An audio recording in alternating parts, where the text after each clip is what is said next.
आजसू के केंद्रीय अध्यक्ष सुदेश महतो आज देवघर पहुंचे, जहां उन्होंने बाबा वैद्यनाथ मंदिर में पूजा अर्चना कर राज्य की खुशहाली के लिए बाबा से प्रार्थना की। उसके बाद वो गोड्डा के लिए रवाना हुए, जहां वो एक कार्यक्रम में शिरकत करेंगे।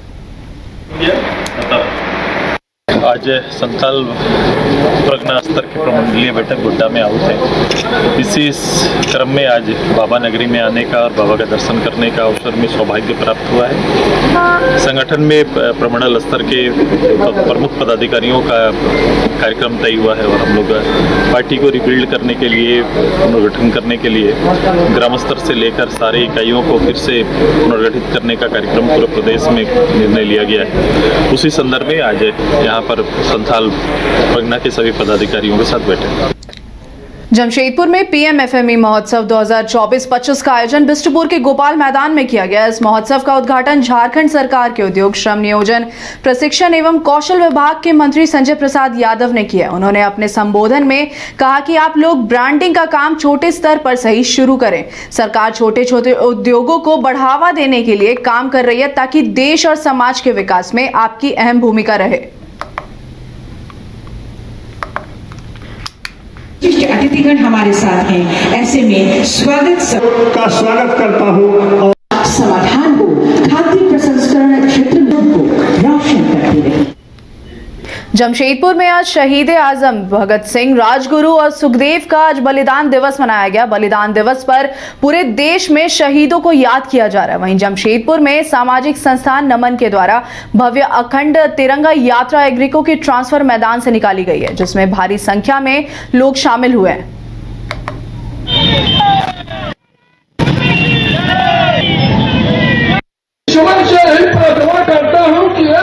जमशेदपुर वासियों के द्वारा आदर्श जगाने का काम किया गया। ये नमन लगातार 10 वर्ष हो गए। भारत तुम्हारे टुकड़े होंगे के जब नारे देश में लगे, उसके विरोध में ये यात्रा प्रारंभ। चाहे हिंदू हो, चाहे मुसलमान हो, चाहे सिख हो, चाहे ईसाई हो, कोई वर्ग, कोई धर्म, कोई राजनीतिक दल, सभी लोगों का आप देखेंगे हजारों हजार की संख्या में, 20,000, 25,000 की संख्या में हमारी बहनें, हमारी माताएं, हमारे नौजवान साथी राष्ट्रीय एकता, अखंडता का मिसाल पेश कर रहे हैं।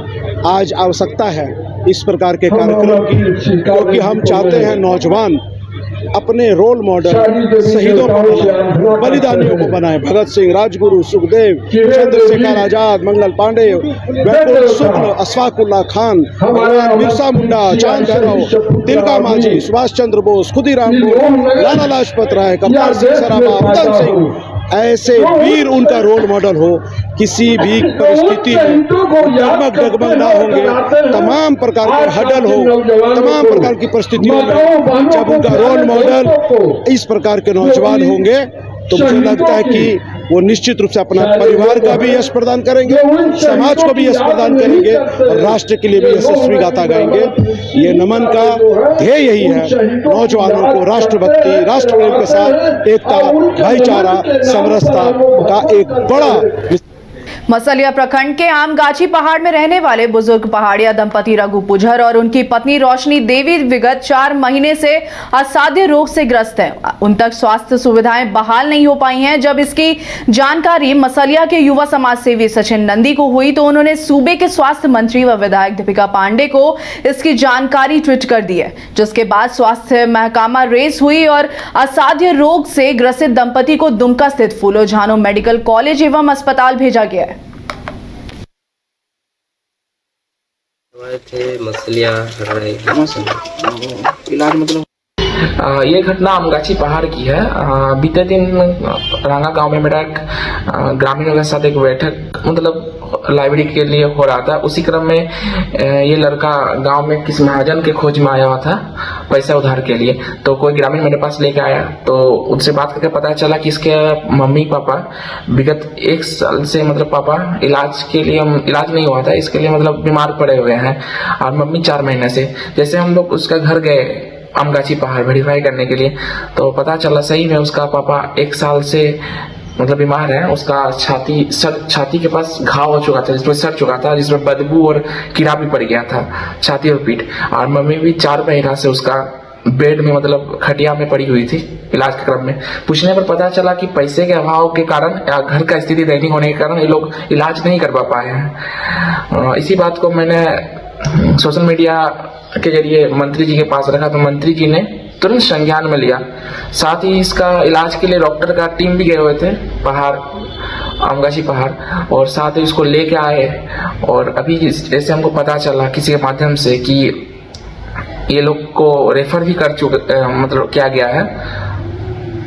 हमें सूचना मिली थी कि आमगाछी पहाड़ पे 2 पेशेंट हैं काफी गंभीर अवस्था में, तो हमें अपने खुद के सामुदायिक स्वास्थ्य केंद्र के एम्बुलेंस से उन्हें जाके खुद से लेके आया गया।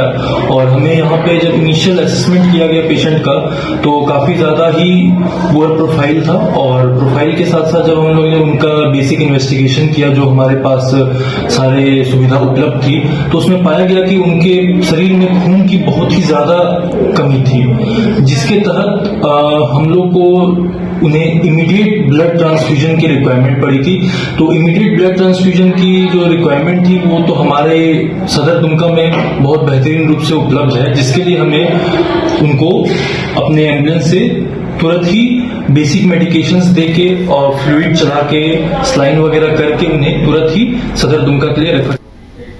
बोकारो एनजीसी परिवार ने वार्षिक खेलकूद प्रतियोगिता का आयोजन जीजीपीएस के ग्राउंड में किया, जिसमें ओएनजीसी एम्प्लॉय, उनके परिवार, बच्चे सभी ने अलग अलग इवेंट में अपनी प्रतिभा दिखाई। ओएनजीसी डायरेक्टर सुमित जौहरी ने कहा है कि यह वार्षिक खेलकूद प्रतियोगिता है जो एनजीसी परिवार में किया जाता है, जिसमें बच्चे, महिलाएं अलग अलग इवेंट में भाग लेती हैं और उन्हें पुरस्कृत किया जाता है। वहीं ओएनजीसी एम्प्लॉय अनूप मिंज ने कहा है कि प्रत्येक साल यह आयोजन किया जाता है, जिससे हमारे ओएनजीसी परिवार के साथ साथ और भी लोग खेलकूद से प्रेरित हो और स्वस्थ रहते हैं।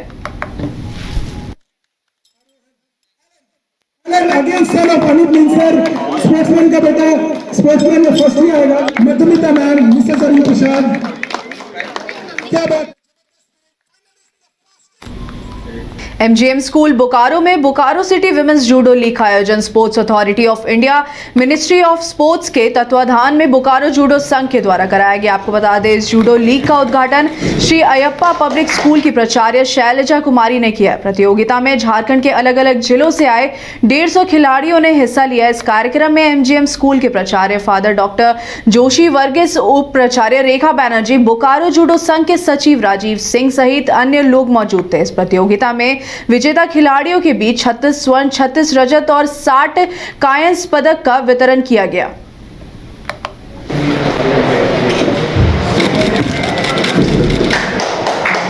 अस्मिता विमेंस एम्पावरमेंट पे जो ये प्रोग्राम जो कराया जा रहा है पूरे इंडिया में 25 सिटीज को चुना गया था, जिसमें कि बोकारो भी इस बार मौका मिला है जूडो को आयोजन करने का, जो आप देख रहे हैं। और महिलाओं के लिए महिला सशक्तिकरण में उठाया गया ये बहुत बड़ा कदम है भारत सरकार का, और भारत सरकार को, झारखंड सरकार को मैं बहुत धन्यवाद देना चाहता हूँ। This is a matter of big pride for the students, for the participants of these cities, Bokaro Steel City, especially for the women, because this game is something which will help them to go for protection, safety, apart from sports. It contributes to their health, to the program which is under the Sports Authority of India.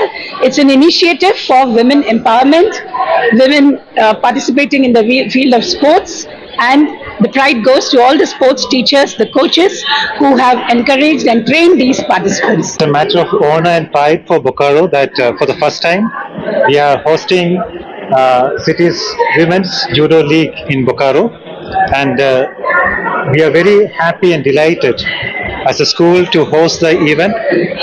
We have almost 200 participants from all over Jharkhand. अगली खबर रामगढ़ से है, जहां शहीद दिवस के मौके पर हाफ मैराथन दौड़ का आयोजन किया गया। आपको बताते चले, रामगढ़ में शहीद दिवस के मौके पर दौड़ेगा रामगढ़ बढ़ेगा रामगढ़ के तहत हाफ मैराथन दौड़ का आयोजन किया गया। इस दौरान आयोजनकर्ता राजीव जायसवाल, परमदीप सिंह कालरा एवं कृति गौरव के नेतृत्व में मिनी मैराथन दौड़ कराया गया। यह दौड़ रामगढ़ छावनी फुटबॉल मैदान से शुरू होकर बड़का कान्हा के जोड़ा तालाब सेवा पास छावनी फुटबॉल में आकर संपन्न हुआ है।